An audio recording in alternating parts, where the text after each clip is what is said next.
નમસ્કાર, હું છું માર્ગી. આપની સાથે હેડલાઇન્સમાં જોઈએ કેટલાક મહત્વના સમાચાર. બાંગ્લાદેશમાં અત્યારે હિંસા ભડકેલી છે, જેમાં ગુજરાતના 14 વિદ્યાર્થીઓ ફસાયા હતા. તેમને લાવવા માટે ગુજરાત સરકારે વિદેશ મંત્રાલય સાથે રહીને તેમને સહી સલામત રીતે વતન પરત લાવ્યા છે.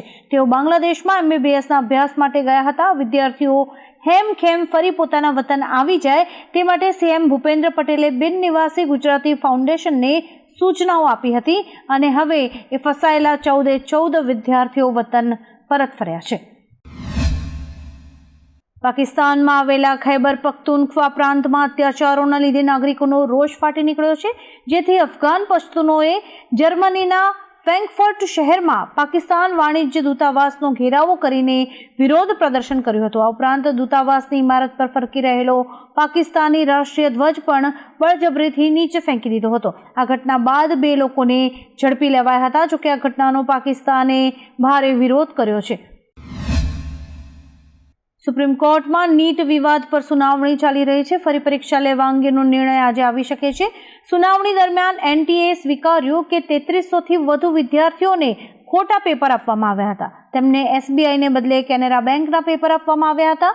વિદ્યાર્થીઓના વકીલે 2015નું ઉદાહરણ આપતા કહ્યું કે 44 વિદ્યાર્થીઓની ગડબડીને કારણે ઓલ ઇન્ડિયા પ્રી મેડિકલ 2015 પરીક્ષા પણ રદ કરવામાં આવી હતી.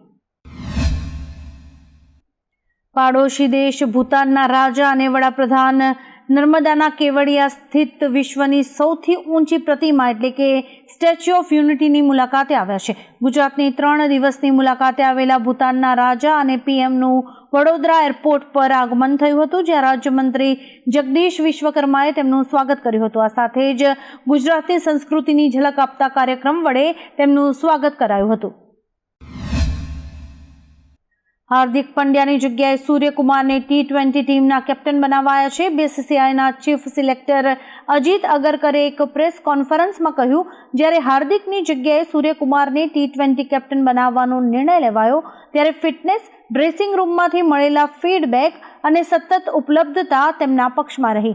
તે સર્વશ્રેષ્ઠ T20 બેટર્સમાંથી એક છે અને કેપ્ટન તરીકે તેમને બધી મેચીસમાં રમવાની પણ સંભાવના છે. તે કેપ્ટન બનવા માટે હકદાર છે. સુરત શહેર અને જિલ્લામાં 2 દિવસથી મેઘરાજા ધમાકેદાર બેટિંગ કરી રહ્યા છે, જેના કારણે અનેક વિસ્તારો પાણીમાં ગરકાવ થયા છે. મુશળધાર વરસાદની સાથે ભારે પવનને કારણે જિલ્લામાં 50 જેટલા વૃક્ષ ધરાશાયી થયા છે.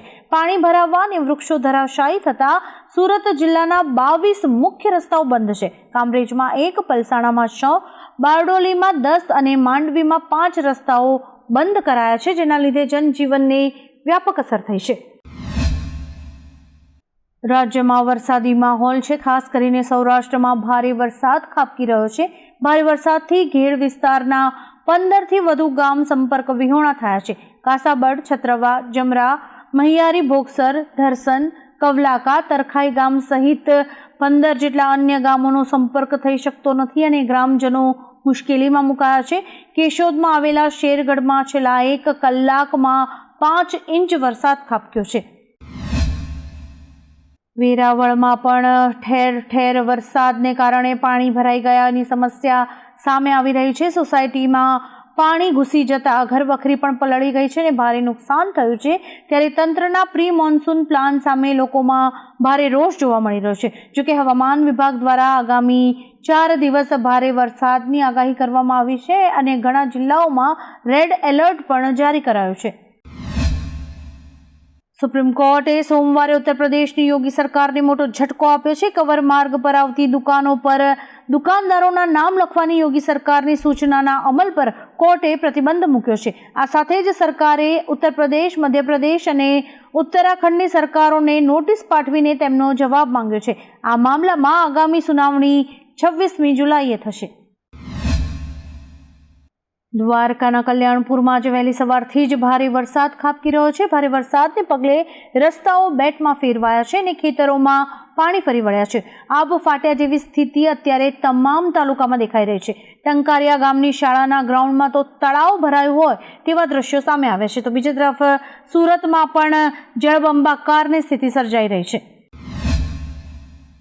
હવામાન વિભાગે ગુજરાતના સુરત અને સૌરાષ્ટ્રમાં ધોધમાર વરસાદની આગાહી કરી હતી. તે આગાહી સાચી પડી છે અને આગાહી પ્રમાણે જ મેઘરાજાએ ભારે સટાસટી બોલાવી હતી.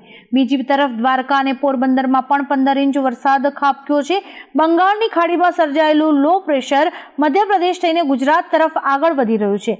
આજથી 26મી જુલાઈ સુધી સતત 5 દિવસ ઉત્તર અને મધ્ય ગુજરાતમાં અતિ ભારે વરસાદની આગાહી કરાઈ છે.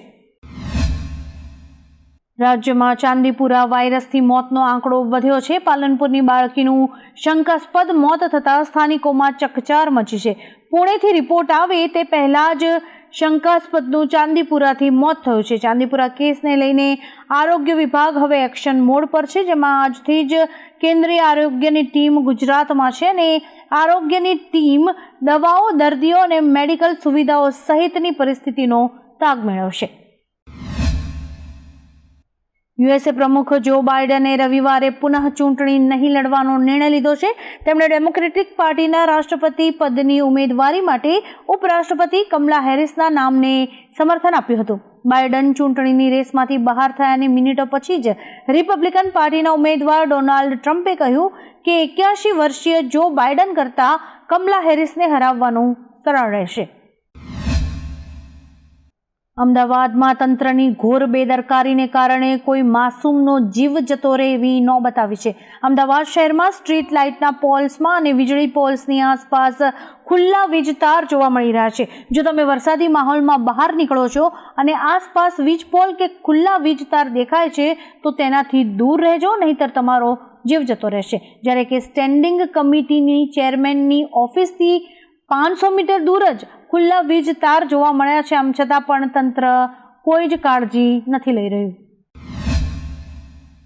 મુંબઈમાં ભારે વરસાદથી જનજીવન અસ્તવ્યસ્ત થયું છે. ભારે વરસાદને કારણે રવિવારે 36 ફ્લાઇટ્સ રદ કરવામાં આવી હતી. મુંબઈ મહાનગરપાલિકાએ જણાવ્યું કે રવિવારે સાંજે 4 વાગ્યા સુધી કુલ 82 મિલીમીટર વરસાદ પડ્યો હતો. પાણી ભરાઈ જવાને કારણે અનેક રસ્તાઓ પર ટ્રાફિક જામ થઈ ગયો હતો અને આ પહેલા પણ 15 જેટલી ફ્લાઇટ્સને અમદાવાદ તરફ ડાયવર્ટ કરવામાં આવી હતી. આજથી સંસદનું ચોમાસું સત્ર શરૂ થયું છે. સત્રમાં અનેક મુદ્દાઓ પર ચર્ચાઓ પણ કરવામાં આવશે અને વિવિધ મુદ્દાઓ પર ઘમાસાણ પણ મચશે. જોકે આજના સત્રમાં 6 મોટા બિલ રજૂ કરવામાં આવશે. ઓડિશાના ભૂતપૂર્વ મુખ્યપ્રધાન નવીન પટનાયકની આગેવાની હેઠળના બીજેડીએ જાહેરાત કરી છે કે તે મજબૂત વિપક્ષની ભૂમિકા ભજવશે અને સંસદમાં રાજ્યના હિતના મુદ્દાઓને આક્રમક રીતે ઉઠાવશે. રાજૌરીમાં આર્મી કેમ્પ પર આતંકી હુમલો થયો હોવાના સમાચાર સામે આવ્યા છે. જમ્મુ ક્ષેત્રના રાજૌરી જિલ્લામાં આતંકવાદીઓએ આર્મી કેમ્પ પર હુમલો કર્યો હતો. જોકે સેનાએ જડબાતોડ જવાબ આપ્યો હતો અને હુમલાને નિષ્ફળ બનાવ્યો હતો. હુમલા બાદ સુરક્ષા દળોએ સમગ્ર વિસ્તારને ઘેરી લીધો છે અને મોટા પાયે સર્ચ ઓપરેશન શરૂ કરાયું છે. મહેસાણામાં આવેલા એ ડિવિઝન પોલીસ સ્ટેશનમાં હડકંપ મચ્યો છે. એસપી દ્વારા મહેસાણા એ ડિવિઝન પોલીસ સ્ટેશનના પીઆઈ વીબી પટેલ, 2 પીએસઆઈ તેમજ પોલીસ કર્મીઓને દારૂના કેસમાં સસ્પેન્ડ કરવામાં આવ્યા છે. જોકે 3 પોલીસ અધિકારીઓ અને 4 કોન્સ્ટેબલને સસ્પેન્ડ કરવાના સમાચારથી મહેસાણા પોલીસ વિભાગમાં હડકંપ મચ્યો છે. આપને જણાવી દઈએ કે જેલમાં કેદીઓ દારૂ પીધેલી હાલતમાં મળી આવતા આ પોલીસ કર્મીઓને સસ્પેન્ડ કરાયા છે. વરસાદી માહોલ વચ્ચે આવનારા 7 દિવસ સમગ્ર રાજ્યમાં હળવાથી મધ્યમ વરસાદની આગાહી કરાઈ છે. આ સાથે જ વરસાદને લઈને ભરૂચ, સુરત, નવસારી, વલસાડ, દમણ, દાદરા નગર હવેલીમાં રેડ એલર્ટ જારી છે. વડોદરા, છોટાઉદેપુર, ડાંગ, તાપી અને નર્મદામાં ઓરેન્જ એલર્ટ, તો અમદાવાદ, આણંદ, દાહોદ અને મહીસાગરમાં યલો એલર્ટ જારી કરાયું છે. સૌરાષ્ટ્ર અને કચ્છમાં પણ રેડ એલર્ટ જારી કરાયું છે અને માછીમારોને દરિયો ન ખેડવાની સૂચના અપાઈ છે.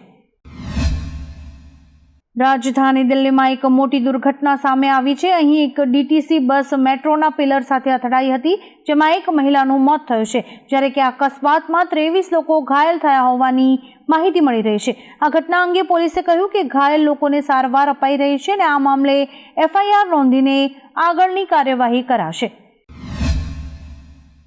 વિશ્વભરમાં ઘણી જગ્યાએ યુટ્યુબ બંધ થઈ ગયું છે. એક્સ પર ઘણા યુઝર્સ છેલ્લા કેટલાક સમયથી યુટ્યુબમાં ખામી વિશે ફરિયાદ કરી રહ્યા છે. યુઝર્સને યુટ્યુબ સ્ટુડિયોમાં પણ સમસ્યા આવી રહી છે, જેના કારણે વિડીયો અપલોડ નથી થઈ રહ્યા. બપોરે 3 વાગ્યાથી આ પ્રોબ્લેમ ચાલી રહ્યો છે. જોકે ભારતમાં અત્યારે યુટ્યુબ બરાબર કામ કરી રહ્યું છે. આવા જ કેટલાક રસપ્રદ સમાચારો નિહાળવા માટે અમારી યુટ્યુબ ચેનલને લાઇક, શેર અને સબસ્ક્રાઇબ કરો અને જોતા રહો હેડલાઇન્સ.